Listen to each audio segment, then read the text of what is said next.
Yes, we needed that result there. All the rivals were like, oh, this is going to be the beginning of a capitulation. No, it is not. Sorry, guys, you're going to be left disappointed. This is not another false dawn. This is we've got problems in this team. It wasn't the perfect game. It was the first 45 minutes where, let's be honest, we were lackadaisical. We looked a bit tired. We looked a little bit shook from losing 7-0 at the weekend.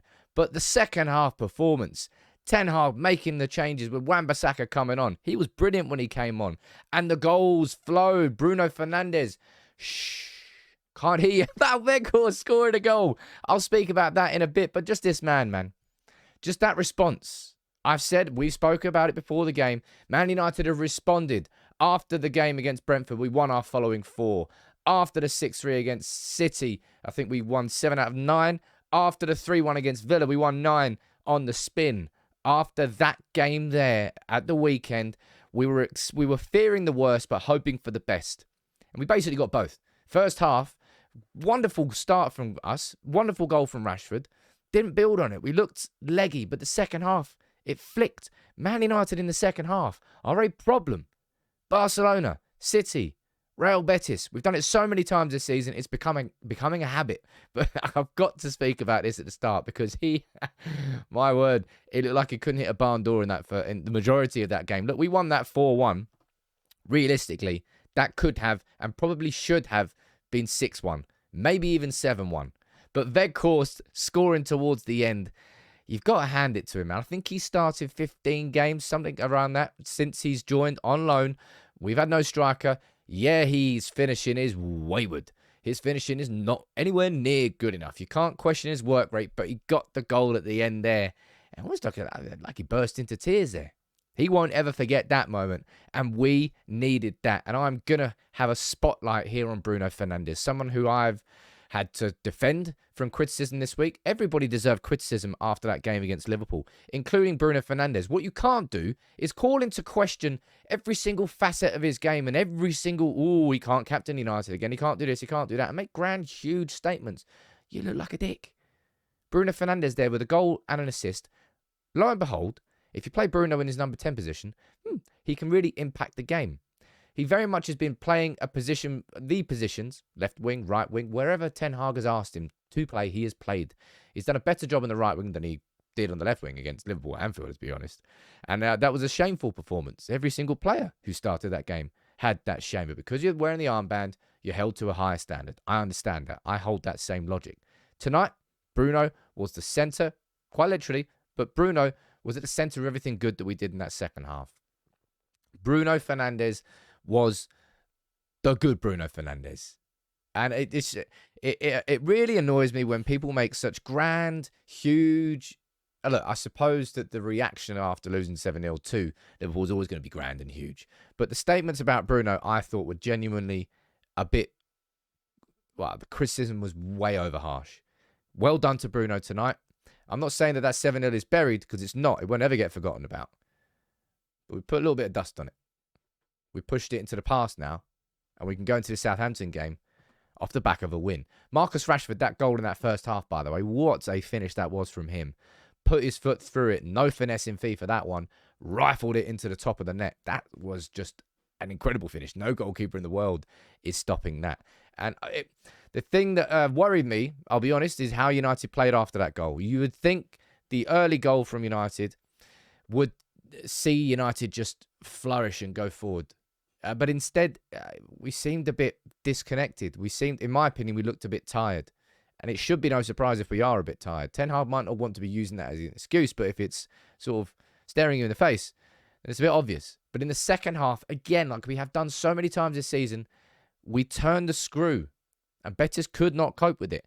And Anthony came up with the goal that sort of changed the flow of the game.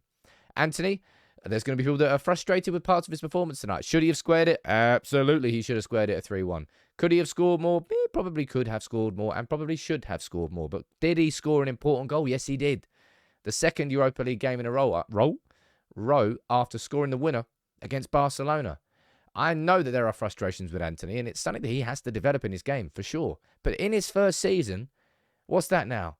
Arsenal at home, City away, Barcelona at home, Betis at home. Everton? I don't know who else he scored against, but he's got a few more goals. I'm happy with his goal return for sure in his first season. Overall, his game, look, I think he'll be happy with his performance. Ten Hag will be happy. I'll tell you what, can we just go back to it? Oh, man. That's now buried, right? That 7-0 is...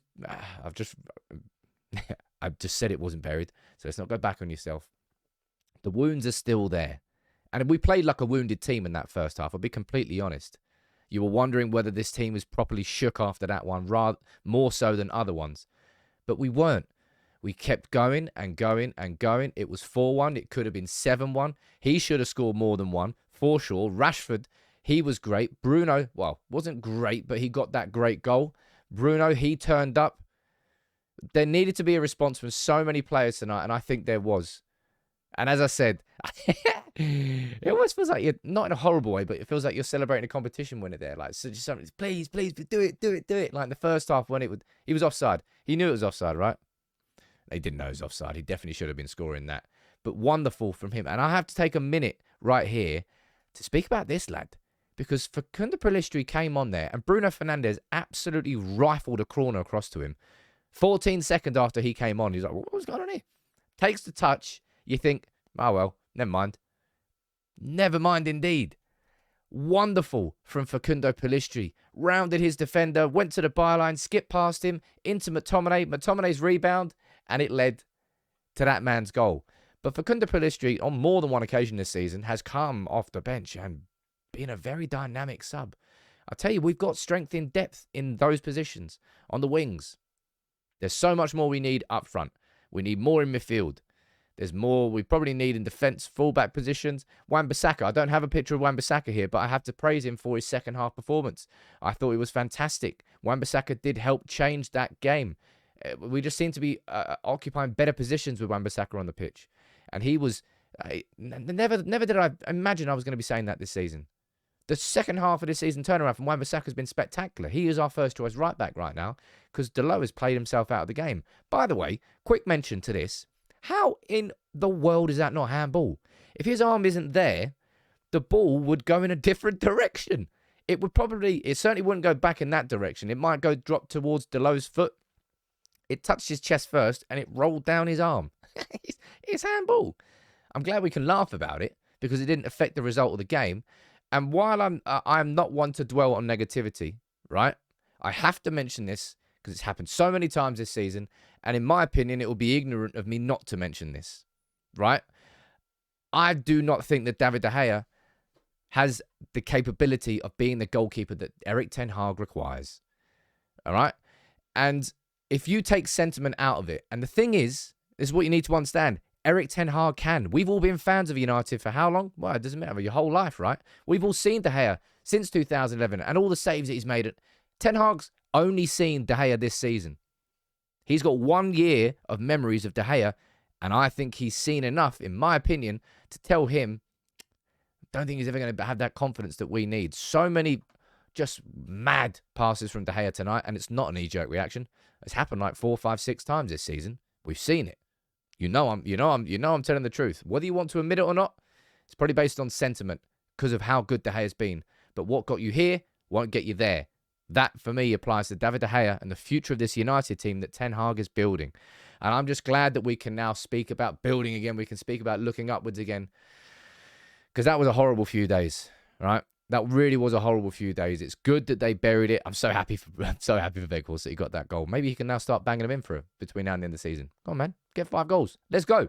So happy for Bruno Fernandes to put in that performance after the criticism that he's received. Does it make up for what happened at Anfield? No, it doesn't. Nothing will make up for that until we go and spank Liverpool 7-0.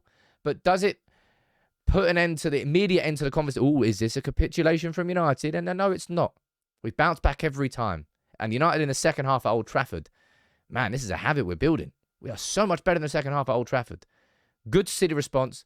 4-1. Could have been 6. Probably should have been 6. Game's in our control now. Heading to Seville next week. Oh, I'm not going to Seville. Anyway, 4-1. Yes, please.